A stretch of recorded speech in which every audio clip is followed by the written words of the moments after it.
don't have any money down and you have a 580 credit score, it's going to be very difficult for me to get you into something. Hello? Hey, how are you? This is Yusuf from Auto Cafe. Hey, Yusuf, how are you? I'm doing good. I got your message yesterday trying to get into a small SUV, so I just wanted to connect with you and see how I can help you get into one. So tell me what you got. So I had a Volkswagen Tiguan that I had leased. I had a Hyundai Tucson. I turned that in, and I got the Volkswagen. The payments, I did it for a year and a half. I couldn't do it anymore, so I volunteered to surrender the car. This Friday's going to be 2 weeks. I took it back to the dealership where I got it from. I took the keys or whatever, because the payments were $700 and some change that I just couldn't afford anymore. So now I'm without a car, and my credit, because of me being a couple of months late with the Volkswagen, my credit score went down really bad. So I have a couple of collections on my credit report and a couple of late payments. But I don't have a car, and I don't have any money to put down. If that was the case, I'd have kept paying on the Volkswagen. Okay. So this is where I'm at. Sure. Where are you located? I'm in Georgia. I'm in right now. I work at the Atlanta airport, but I live in Stockbridge, Georgia. Okay. All right. And what's your current credit score right now? Right now, through Expedient, would that help? I don't know. Yeah, Experian is fine. Showing 584. All right.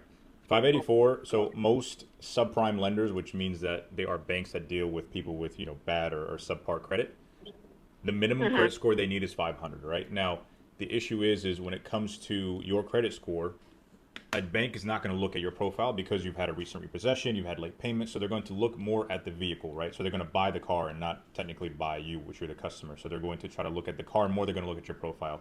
So I can try to get you something. I mean, you're above a 500. Now, it may fluctuate depending on what I pull. It may be at 500, maybe lower. But if you don't have any money down and you have a 580 credit score, it's going to be very, very, very difficult for me to get you into something.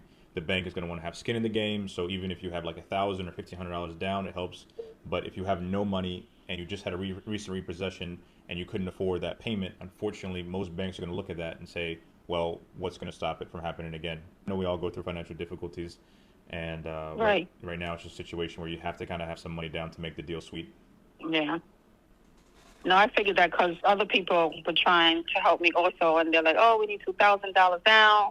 We need $3,000 down. Yeah. It's always, and I don't have it, to be honest. I really don't. Yeah. I'm borrowing from Peter to pay Paul and trying to keep my head above water. So. I hear you. And I'm without a car now because, I need, in Georgia, you need a car to go places. For sure. And it's just to get me back and forth to work, so. I hear you. Equal as little as possible, and if I can do that for you, I would have. But right now, with the 580 credit score, it's going to be hard for me. And life is getting expensive. I mean, you were paying what, $700 and something on your Volkswagen Tiguan. What was your interest rate on that? I don't even remember. I got it in December of 2023. 2023. And I've been paying for the whole year and some change. And I fell behind, and then I got caught up, and then I fell behind, and I just couldn't do it no more. Almost 100% sure the bank's going to ask for money down, especially dealing with a subprime lender. Yeah, no, I just, what it is, I got so many inquiries on my credit report because I've been having people run it, and I just don't want them to run it anymore. I guess that's crazy. I know. I have a lot of inquiries. Another option for you is just, try a flex car or renting a car for a little bit, even though you only need a debit card and a $100 deposit. That could be an option for you, right? Atlanta Airport has some pretty cheap, vehicles you can get for like $10 a day or something like that. I would. Well, flex card denied me.